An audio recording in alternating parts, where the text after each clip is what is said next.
Okay बच्चों, तो आज हमारे पास है बायोलॉजी फर्स्ट ईयर का सबसे पहला चैप्टर, सेल एंड सब सेलुलर ऑर्गेनेलीज। ठीक है, तो आइए हम स्टार्ट करते हैं। सबसे पहले जो है, हम स्टार्ट करते हैं सेल से।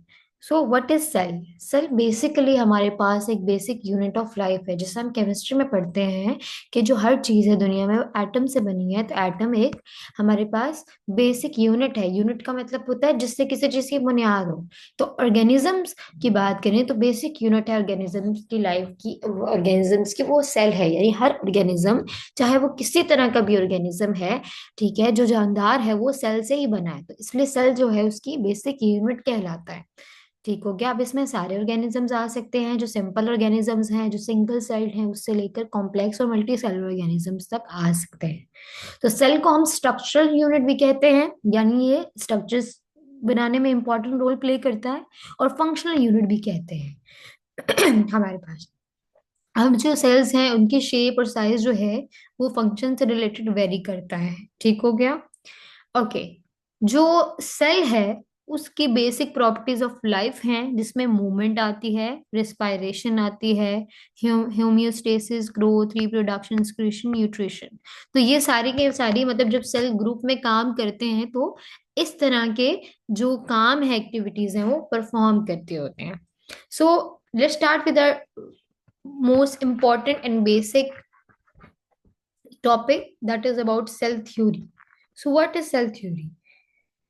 सेल थ्योरी की अगर बात की जाए तो सेल थ्योरी हमारे पास जो होती है बेसिकली वो एक्सप्लेन करती है सेल के बारे में। ठीक हो गया। सेल थ्योरी में ये बताती है कि जो सारे के सारे लिविंग ऑर्गेनिजम्स हैं वो किससे बने हैं, वो सेल से बने हैं। ठीक है, और जो सेल है उनकी लाइफ का बेसिक यूनिट है। आप जो साइंटिस्ट थे इसमें, वो हमारे पास जो था, सबसे पहला जो साइंटिस्ट था वो रॉबर्ट हुक था। रॉबर्ट हुक ने जो क्या किया था हमारे पास, उसने सेल को डिस्कवर किया था। ठीक है, उसने सेल के स्ट्रक्चर को जब देखा तो उसे हनी कॉम लाइक कंपार्टमेंट्स नजर आए। सॉरी, कॉर्क के स्ट्रक्चर को जब देखा तो हनी कॉम लाइक कंपार्टमेंट नजर आए, इससे हनी कॉम में होते हैं। उन कंपार्टमेंट में को उन्होंने उसने सेल का नाम दे दिया। ठीक हो क्या। अब उस टाइम पे क्या था, शेल्डन ने फिर और वैरायटी ऑफ सेल को देखा। एट द सेम टाइम जो शवान था उसने भी सेल पे काम करना शुरू कर दिया। और उसने फाइंड किया कि जो एनिमल सेल है अगर उसको प्लांट सेल से कंपेयर किया जाए तो उसमें क्या होता है, सेल वॉल नहीं होती। तो सेल थ्योरी को बनाने में शेल्डन, शवान, इन साइंटिस्ट ने अहम रोल प्ले किया है, तो आपको ये पता होना चाहिए। अब अगर बात की जाए इंपॉर्टेंट क्वेश्चन की, बेसिक पॉइंट्स जो है सेल थ्योरी के वो क्या है, और ये अक्सर एग्जाम में क्वेश्चन भी आता होता है, तो ये आपको पता होना चाहिए। सेल थ्योरी कहती है, पहला पॉइंट तो ये है कि सारे जो लिविंग ऑर्गेनिज्म है या वो एक सेल से या एक से ज्यादा सेल से मिलकर बने हैं। All living organism composed of one और मोर देन वन सेल्स। ठीक है। फिर दूसरा पॉइंट है, वो कहता है कि जो सेल है वो बेसिक स्ट्रक्चरल यूनिट भी है और बेसिक फंक्शनल यूनिट भी है हमारे पास लिविंग ऑर्गेनिज्म की। तीसरा पॉइंट हमें ये बताता है कि जितने भी सेल जो अराइज हुए हैं वो प्री एग्जिस्टिंग सेल से अराइज हुए हैं, यानी पहले से मौजूद सेल्स की मदद से वो अराइज हुए हैं। ठीक हो गया। तो ये हमारे पास क्या है, सेल थ्योरी हमें बताती है कि पहला तो सेल फंडामेंटल और स्ट्रक्चरल यूनिट है लाइफ का।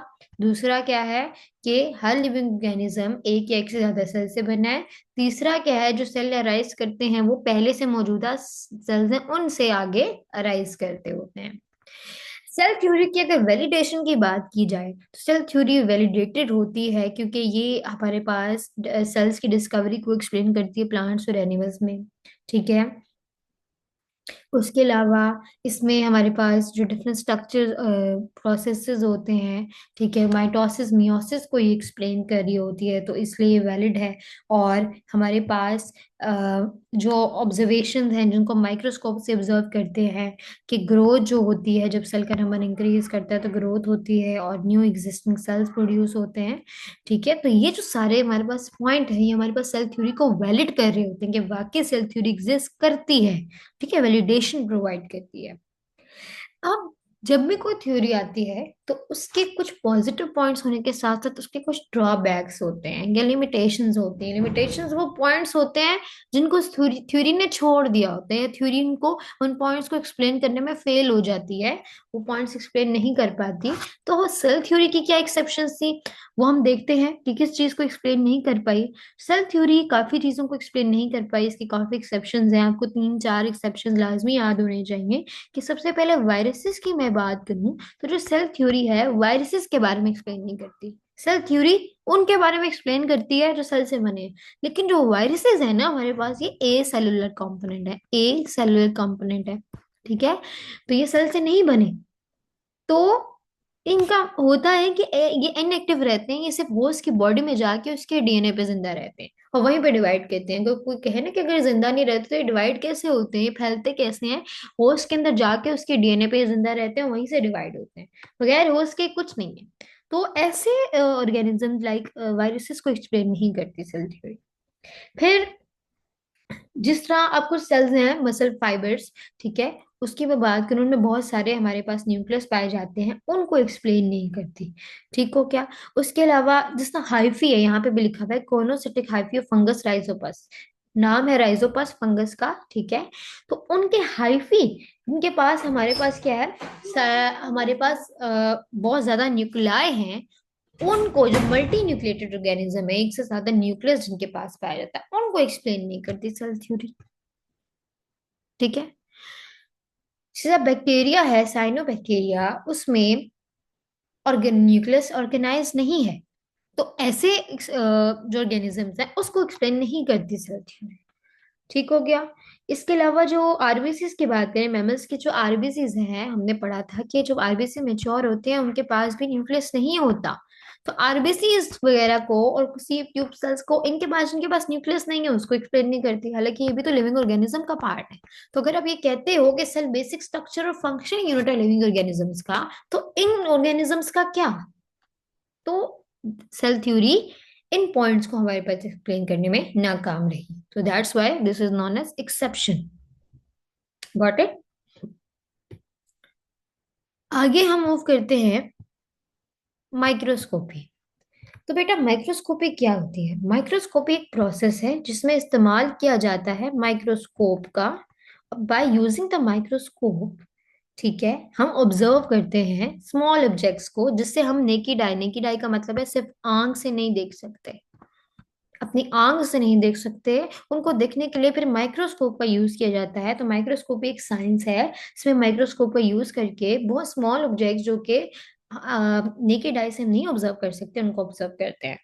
तो ठीक है, तो ये हमारे पास कहलाती है माइक्रोस्कोपी। अब माइक्रोस्कोपी की अगर मैं बात करूं वर्किंग प्रिंसिपल की, तो माइक्रोस्कोपी हमारे पास क्या करती है, जो लाइट सोर्स होता है ना, माइक्रोस्कोप में से लाइट निकल रही होती है, वो ऑब्जेक्ट को इल्यूमिनेट करती है, यानी उसको ग्लोरीफाई करती है, ठीक है। तो ऑब्जेक्ट का जो इमेज है सबसे पहले ऑब्जेक्टिव लेंस से बनता है, और वो रियल इमेज होता है। अब जो ऑब्जेक्टिव लेंस से इमेज बनेगा ना, वो इमेज एक्ट करता है एज अ आई पीस।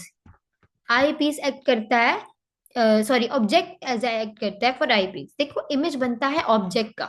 देखो अपना माइक्रोस्कोप में दो लेंसेज होते हैं, एक होता है हमारे पास ऑब्जेक्टिव लेंस, एक होता है आई पीस लेंस।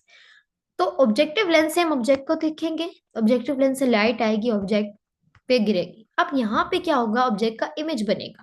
ये जो इमेज बनेगा ना, ये इमेज काम करेगा एज एन ऑब्जेक्ट, किसके लिए, आई पीस के लिए। जब आई पीस हमारे पास इस इमेज को एज ऑब्जेक्ट लेगा, तो वो एक फाइनल इमेज हमें बना के देगा, जो कि बड़ा होगा, मैग्नीफाइड इमेज होगा, क्योंकि हमें तो मैग्नीफाइड चाहिए।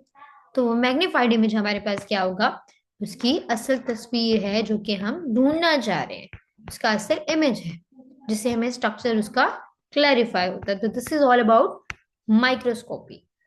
आप माइक्रोस्कोप में देख सकते हैं, इसके कुछ पार्ट्स भी नजर आ रहे हैं, ठीक है हमारे पास।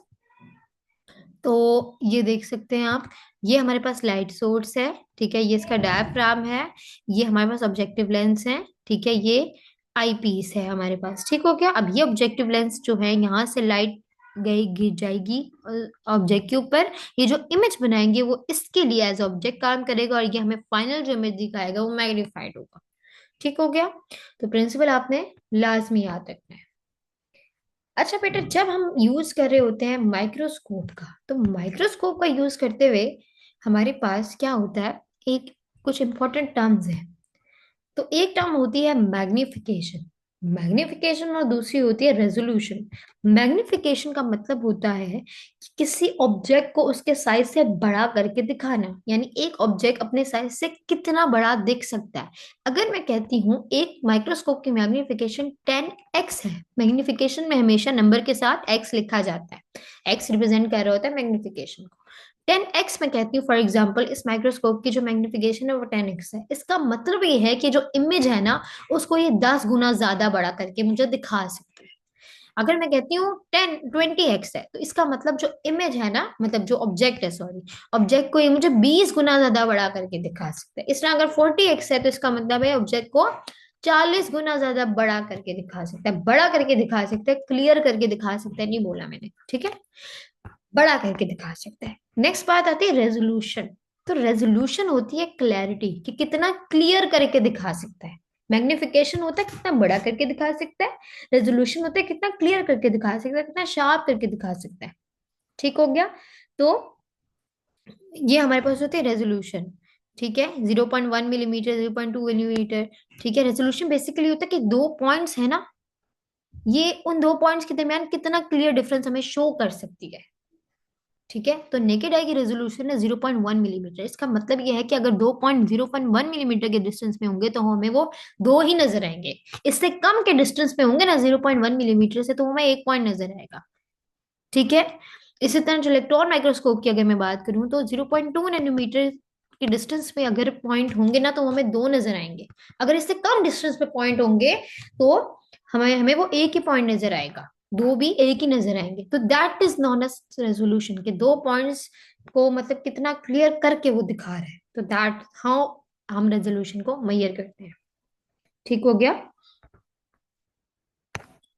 चलो जी, अब बात करते हैं इलेक्ट्रॉन माइक्रोस्कोपी। तो इलेक्ट्रॉन माइक्रोस्कोपी हमारे पास क्या होती है, ये एडवांस माइक्रोस्कोपी होती है, और इसमें हमारे पास क्या होता है, ये हाई रेजोल्यूशन देती है as compare to light microscope. High resolution इसमें होता ये है, इसमें दो इलेक्ट्रॉन्स माइक्रोस्कोपी के टाइप्स हैं माइक्रोस्कोप के, एक टीईएम है, एक एसईएम है। टीईएम है transmission electron microscope. Transmission electron microscope ये इंटरनल स्ट्रक्चर दिखाता है सेल का। एसईएम हमारे पास स्कैनिंग इलेक्ट्रॉन माइक्रोस्कोप होता है, ये सरफेस डिटेल दिखाता है सिर्फ। ठीक है, स्कैनिंग इलेक्ट्रॉन माइक्रोस्कोप ये 3D स्ट्रक्चर दिखाता है, लेकिन सरफेस का सिर्फ। इसकी जो है हमारे पास इलेक्ट्रॉन माइक्रोस्कोप को लाइट माइक्रोस्कोप से कंपेयर करें, तो इसकी हाई रेजोल्यूशन होती है, मैग्निफिकेशन भी हाई होती है, और ऑर्गेनेल्स को क्लियर दिखा सकता है हमारे पास। ठीक है, डिसएडवांटेजेस ये हैं कि इसमें हमारे पास एक्सपेंसिव होता है, और हमारे पास इतना अच्छा हमारे पास लिविंग सेल्स को वो सॉरी कॉम्प्लेक्स प्रिपरेशन इसकी चाहिए होती है। इसे हर बंदा यूज नहीं कर सकता as compare to light microscope, इसके लिए एक्सपर्ट्स रिक्वायर होते हैं। तो इसमें हमारे पास जो होती है इलेक्ट्रॉन के बीम यूज होते हैं। ठीक है, लाइट नहीं यूज होती, इसमें क्या यूज होता है, वहां पे इलेक्ट्रॉन, लाइट माइक्रोस्कोप पे लाइट यूज होती थी, इसमें बीम ऑफ इलेक्ट्रॉन यूज होता है। अब जिस ऑब्जेक्ट को हमने देखना है ना, उस ऑब्जेक्ट में से बीम ऑफ इलेक्ट्रॉन पास करता है। ठीक है, बीम जब पास करता है, तो कंडेंसर क्या होता है, इसको फोकस करता है, और हमें क्या करता है, इमेज शो करता है स्पेसिमेन का। ठीक हो गया। तो ये हमारे पास है इलेक्ट्रॉन माइक्रोस्कोपी। ठीक है, आपको नजर आ रही होगी इलेक्ट्रॉन गन है जहां से इलेक्ट्रॉन आएंगे, फिर इलेक्ट्रॉन बीम यहाँ से प्रोड्यूस होगा। ठीक है, फिर ये लेंसेज लगे हुए हैं जो कि इसको स्प्रेड करेंगे, फिर डिटेक्टर लगा हुआ है, और फिर फाइनली स्टेज है जहाँ पे स्पेसिमेन पड़ा हुआ है, उसका हमें इमेज नजर आएगा। This is very important. हमारे लास्ट टॉपिक है light microscope versus electron microscope. अब लाइट माइक्रोस्कोप हमारे पास क्या होता है, ये लाइट को यूज करता है, और इसकी वेवलेंथ होती है लाइट की, जितने यूज किया जाता है 400 to 700 नैनोमीटर। और यहाँ पे क्या यूज हो रहा है, इलेक्ट्रॉन बीम यूज हो रहा है। इसकी जो मैग्निफिकेशन है 1500x है। इसका मतलब ये ऑब्जेक्ट को ओरिजिनल साइज से 1500 गुना ज्यादा बड़ा कर सकता है। और इसकी मैग्निफिकेशन है 1 to 50 मिलियन टाइम्स। कितने मिलियन टाइम ये ऑब्जेक्ट को बड़ा करके दिखाता है। इससे हम लाइव और डेड दोनों स्पेसिमेन देख सकते हैं। इससे ज्यादातर डेड स्पेसिमेन ही देखा जा सकता है, ठीक है। अब जो इसमें इमेज की फॉर्मेशन है वो लाइट अब्जॉर्प्शन पे डिपेंड करती है कि ऑब्जेक्ट कितना लाइट को अब्जॉर्ब कर रहा है, जबकि इलेक्ट्रॉन माइक्रोस्कोप में इमेज की फॉर्मेशन जो है इलेक्ट्रॉन स्कैटरिंग के कितने इलेक्ट्रॉन उस ऑब्जेक्ट से स्कैटर हो रहे हैं उस पर डिपेंड करती है।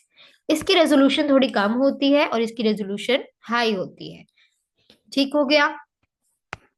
और इसमें जो इमेज होता है वो कलर्ड में बनता है, जबकि इलेक्ट्रॉन माइक्रोस्कोप में जो इमेज होता है वो ब्लैक एंड व्हाइट बनता होता है। और इसके लिए वैक्यूम नहीं चाहिए। वैक्यूम का मतलब जहाँ पे एयर ना हो। जबकि इलेक्ट्रॉन माइक्रोस्कोप के लिए खसूसन जिस कमरे में हमने इलेक्ट्रॉन माइक्रोस्कोप यूज करना है ना, उस कमरे में हमें वैक्यूम क्रिएट करनी पड़ेगी। वैक्यूम का मतलब वहां से एयर को रिमूव करना पड़ेगा। क्यों? क्योंकि जो फिर एयर के इलेक्ट्रॉन्स हैं, हमारी जो अपनी इलेक्ट्रॉन बीम है, ऑब्वियसली एयर में डिफरेंट पार्टिकल्स है ना, गैसेस हैं। तो फिर जो एयर के इलेक्ट्रॉन्स हैं हमारे पास, वो हमारे इलेक्ट्रॉन बीम से इंटरफेयर ना करे। दैट्स वाई इसके लिए हमें वैक्यूम क्रिएट करना पड़ता है, ताकि हम इलेक्ट्रॉन माइक्रोस्कोप को इजिली ऑपरेट कर सकें। So that's all for today. इंशाल्लाह मिलते हैं नेक्स्ट लेक्चर में। आई होप कि आपको ये अच्छा समझ आया होगा। Stay bless. अल्लाह हाफिज।